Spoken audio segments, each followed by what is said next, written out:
Vous êtes dans la troisième partie des acteurs de l'écho, cette partie consacrée au CEO de la semaine. Hilde Verneyen, bonjour. Bonjour.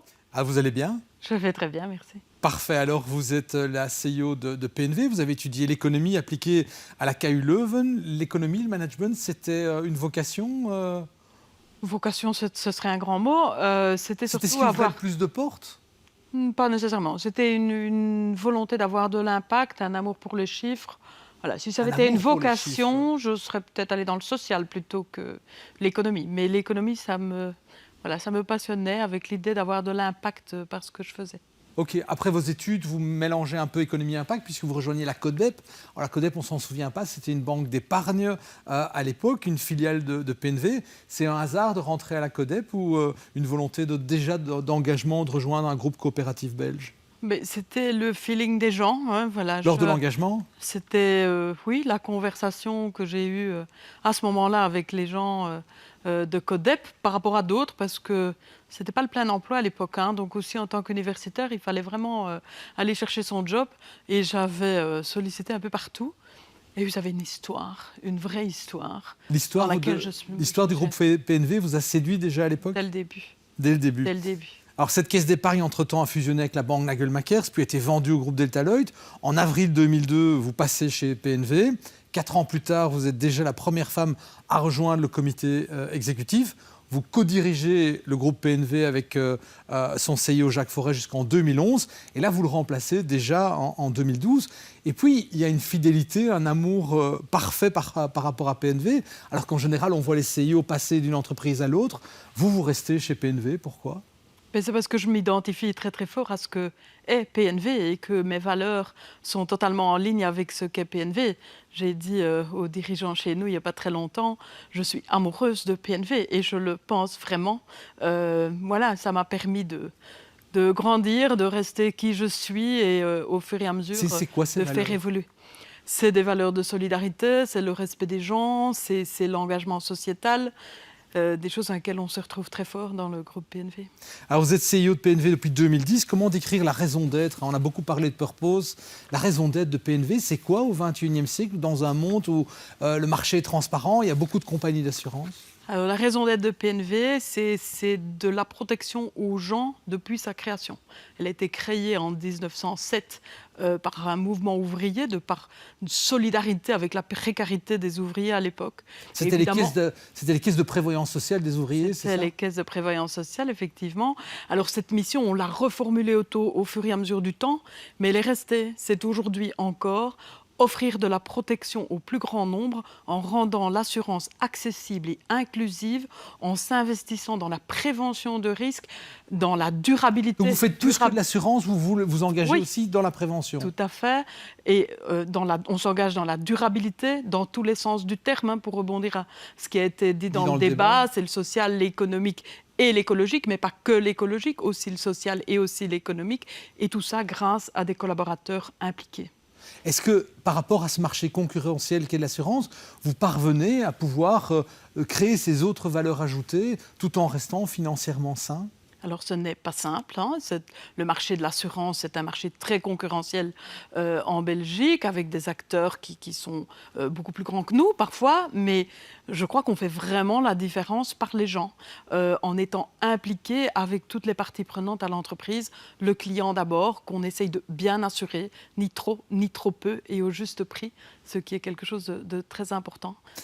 Alors, qu'est-ce que vous avez pensé de notre débat sur les entreprises à mission? Parce qu'il y a beaucoup d'interrogations. On est manifestement à un moment charnière. Alors, vous êtes un modèle coopératif depuis le départ avec une mission qui est extrêmement claire. Quel regard vous avez porté sur ce débat? Mais c'est un débat que je suis depuis longtemps aussi dans la société. On a cité Maïf. Maïf est un coopérateur du groupe PNV d'ailleurs et quelqu'un avec qui nous échangeons beaucoup. Donc la coopérative en tant que telle est une entreprise à mission. Alors, on a parlé des garde-fous, etc., qui sont nécessaires, d'avoir cette réflexion structurée. En fait, ça existe dans le monde de la coopérative, puisque nous avons des principes coopératifs à respecter. En Belgique, on peut choisir en tant que coopérative de se faire agréer par le Conseil national de la coopération. Et c'est un engagement à respecter une série de principes, notamment en matière de gouvernance. C'est l'engagement dont on parlait dans le débat. Exactement. Ça veut dire aller plus loin que les mots. Exactement. Vraiment le commitment, comme on dit en anglais. Exactement. Alors après, l'entreprise à mission, certainement dans la législation française, elle va aujourd'hui un petit peu plus loin que ça, avec les débats de société, les enjeux de société d'aujourd'hui, dont la transition écologique. Mais en fait, le principe est quelque part le même, de se dire on s'engage à respecter une série de choses, dont des principes de gouvernance démocratique, par exemple, avec une implication de toutes les parties prenantes à l'entreprise. C'est déjà ça aujourd'hui. Est-ce que vous considérez, comme ça a été dit dans le débat, qu'on est à un moment charnière aujourd'hui? Il y a quelque chose qui est en train de se passer, qui est en train de changer, et dans le bon sens? Les enjeux de société sont tels que voilà, les entreprises aujourd'hui doivent s'inscrire dans ces enjeux de société. Il n'y a pas le choix. Il n'y a plus le choix. Absolument pas le choix. Enfin, je le pense depuis longtemps qu'il n'y a pas le choix. Mais voilà, je pense que chaque entreprise a un rôle sociétal au-delà de ce qui est inscrit comme mission dans ses statuts potentiellement. Quels sont les défis d'être une entreprise coopérative à mission comme PNV? Qu'est-ce qui est plus compliqué dans ce cas-là? Alors, ça dépend certainement dans quel secteur on est actif. Bien dans le évidemment. secteur financier, qui est un secteur qui, par définition, pour le bien des consommateurs et des clients, brasse beaucoup de capitaux. C'est compliqué parfois parce que nous devons tant remplir notre rôle sociétal et par ailleurs veiller à une rentabilité financière qui est quand même Par rapport à soutenue. des plans de pension, des assurances groupes, par exemple? Par exemple, mais aussi pour assurer la durabilité de l'entreprise. On a vu, crise après crise, qu'il était nécessaire d'avoir des buffers suffisants que pour passer à travers les crises. Et donc, gérer tout ça, autofinancer sa croissance, etc., c'est un vrai enjeu quand on est une coopérative dans le monde d'aujourd'hui. Alors la CSRD arrive, le reporting non financier. Est-ce que vous aviez déjà, ou vous avez déjà depuis quelques années, à la fois des KPI, donc des indicateurs financiers et des indicateurs liés à l'entreprise à mission, des indicateurs plus sociaux ou environnementaux? On a des indicateurs plus sociaux et environnementaux. On sort d'ailleurs un rapport non financier déjà depuis quelques années. On doit encore affiner tout ça. Je vous ai dit, par exemple, notre mission, c'est d'offrir de la protection au plus grand nombre. Mais nos parts de marché, c'est important parce qu'on en a besoin pour se positionner. Mais aussi la structure du Mais portefeuille client. la structure du portefeuille client, le nombre de personnes assurées, de familles protégées, la satisfaction de ses clients. L'équilibre de genre. L'équilibre de genre, tout à fait. Enfin, ce sont toutes des choses que nous avions déjà embarquées de façon un peu naturelle dans ce que nous faisons. Mais il faut aller au-delà. Je pense que chaque fois, il faut se reposer des questions sur... parce que la diversité, par exemple, la diversité homme-femme, voilà, on est tous dedans, mais c'est plus que ça aussi, la diversité. Donc, voilà, il faut continuer à aller au-delà, c'est une recommandation que vous feriez d'adopter un mécanisme légal similaire aux entreprises à mission, le système français d'entreprises à mission? Mais je crois que ça forcerait en tout cas un grand nombre d'entreprises à structurer leur réflexion par rapport à leur mission, à leur raison d'être. Parce que voilà, j'ai entendu dire chaque entreprise a une mission. Oui, chaque entreprise a une mission, mais ces missions ne sont pas nécessairement traduites dans des choses qui engagent vraiment toutes les parties prenantes à l'entreprise. Et le cadre français permet de structurer ça. Alors, il y a certainement moyen de faire ça sans légiférer également, mais enfin, pousser les gens à s'inscrire dans cette réflexion structurée, je pense que ça... Est-ce que ça ne va pas se rajouter, par exemple, c'est une question qu'on n'a pas abordée dans le débat, mais est-ce qu'il y a un label Bicorp? On a invité dans cette émission beaucoup d'entreprises qui sont Bicorp. Il y a la CSRD qui arrive. Est-ce que ce ne serait pas encore rajouter une couche avec un reporting complexe en plus? Est-ce que les entreprises ne vont pas un peu s'y perdre?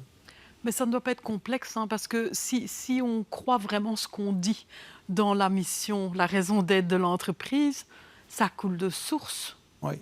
On a un autre indicateur que nous utilisons, c'est le nombre de dossiers sinistres ouverts. Pourquoi ? parce que chaque sinistre ouvert est un engagement vis-à-vis d'un client pour le sortir de la misère dans laquelle il se trouve après un sinistre. La plupart des entreprises ont le coût de sinistre comme indicateur. Nous avons le nombre de dossiers ouverts. Et enfin voilà, Est-ce qu'on peut parler réellement de philosophie à ce moment-là? D'une philosophie qui percole dans l'entreprise avec cette mission que l'entreprise, sur laquelle l'entreprise s'engage? Oui, appeler ça philosophie, c'est être Ou culture cohérent du début jusqu'à la fin. Et c'est effectivement de la culture d'entreprise où il est très important qu'à chaque moment, on trouve cette cohérence. Et quand on est cohérent, ce n'est pas nécessairement du reporting en plus, parce que c'est des indicateurs qu'on suit nous-mêmes, mais dont nous sont vraiment intégrés et qui sont intégrés dans l'ADN de l'entreprise. Comment est-ce que les équipes de PNV participent à cette définition de l'application de la mission, des objectifs liés à la raison d'être? Alors nous avons depuis quelques années déjà maintenant tout un programme qu'on appelle de culture d'entreprise. Je trouve ça toujours un mot bizarre. Mais, pourquoi? Parce que la culture, enfin, pour moi, c'est autre chose que des comportements ou quoi dans une entreprise. Mais en fait, ce qu'on fait, c'est qu'on essaye de trouver un alignement entre les valeurs des gens et les valeurs traduites dans du comportement dans l'entreprise. Et donc, enfin, on a toute une méthodologie là-dessus que je pourrais expliquer, mais il est très important, si vous demandez à des collaborateurs de s'engager, ils doivent s'engager pour quelque chose auquel eux, ils s'identifient. Et ils adhèrent parce que c'est leur propre valeur. Ils adhèrent parce que c'est leur propre valeur. Et donc, du coup, enfin, tout ça coule de source. Alors, c'est pas facile à faire. Hein. La première fois qu'on a fait cette enquête, on était surpris, dans le mauvais sens du terme. Oui. Parce que, en fait, on constatait qu'il y avait une série de choses dans la pratique qui se faisaient de façon non alignée avec ce qu'on voulait, en fait. Oui. Et ce que les gens voulaient, c'est exactement la traduction de notre mission-vision. Par contre, dans la pratique, ça ne se voyait pas. Et on a beaucoup travaillé à faire évoluer les comportements, les façons de faire à cette vision de comment... Et un rôle immense pour le middle management, alors.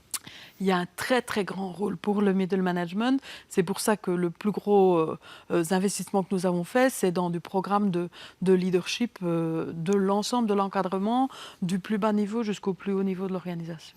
Alors, est-ce qu'il y a une vie après la CIO, quand la CIO rentre à la maison? Est-ce qu'il y a une passion? Est-ce qu'il y a des hobbies Il y a plein de choses. Hein. Ce qui est important dans la vie, c'est d'avoir c'est d'avoir des bons équilibres. Et donc, quand on travaille beaucoup, il faut surtout avoir d'autres choses. Alors, j'ai une famille formidable, déjà, ça, rien que ça. C'est une bonne base. C'est passer du temps en famille, avec les gens qu'on aime, avec les gens qui vous entourent, qui sont toujours là dans tous les coups durs et les bonnes humeurs ou quand on a plus... Voilà, exactement. Et puis, j'ai une passion qui est d'observer les oiseaux. Voilà, ça peut paraître... ornithologie, il y a des... Ornithologie, alors, je connais beaucoup de gens. Je ne me nommerai pas ornithologue, c'est vraiment... Mais voilà, et principalement en Afrique du Sud. Et, voilà, vous prenez des photos aussi des oiseaux Mon mari prend des photos, moi j'observe, j'identifie, voilà. Revenons brièvement à PNV. L'année 2023 pour Hills Vernijen, ce sera une bonne année si... Les must-win battles. Les must-win battles, c'est continuer notre croissance. Nous faisons de la croissance depuis quelques années maintenant. C'est continuer cette croissance parce que, voilà, offrir de la protection au plus grand nombre, ça passe par là aussi. Hein, donc, si on veut être relevant par rapport à notre mission, nous devons continuer à faire de la croissance et le faire de façon rentable pour pouvoir créer de la valeur pour toutes les parties prenantes à l'entreprise. Ça coûte cher, la pénétration de marché, c'est un coût d'acquisition client aujourd'hui dans un marché très structuré ou bien les Belges ont tendance à changer facilement d'assureur? Les Belges changent quand même d'assureur régulièrement. Croissance purement organique alors? Mais c'est de la croissance aujourd'hui purement organique. On n'exclut pas d'autres choses, mais c'est de la croissance purement organique.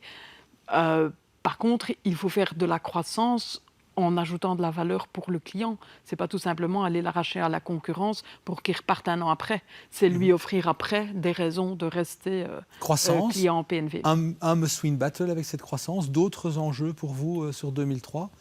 2023. 2023, pardon. Oui. Alors d'autres enjeux, c'est continuer évidemment ce que nous sommes en train de faire. Hein. Je vous expliquais ce programme de leadership, la cohérence de tout ce que nous faisons, l'alignement. Voilà, mais c'est en permanence. Et puis la transition écologique où nous comptons bien évidemment participer, mais aussi le combat contre la pauvreté, l'engagement pour la santé, dans le concept de One Health. Oui, donc on a encore beaucoup d'ambition et beaucoup de trajets en cours. Parfait. Merci Hilde Vernijen, CEO de PNV pour cet échange et bonne chance pour vos Must Win Battle en 2023 et on vous posera la question l'année prochaine comment ça s'est passé. Très bien. Ceci clôture cette troisième partie de l'émission d'LN24 consacrée aux entreprises, des acteurs de l'éco et je vous donne rendez-vous la semaine prochaine pour un nouveau numéro. À très bientôt.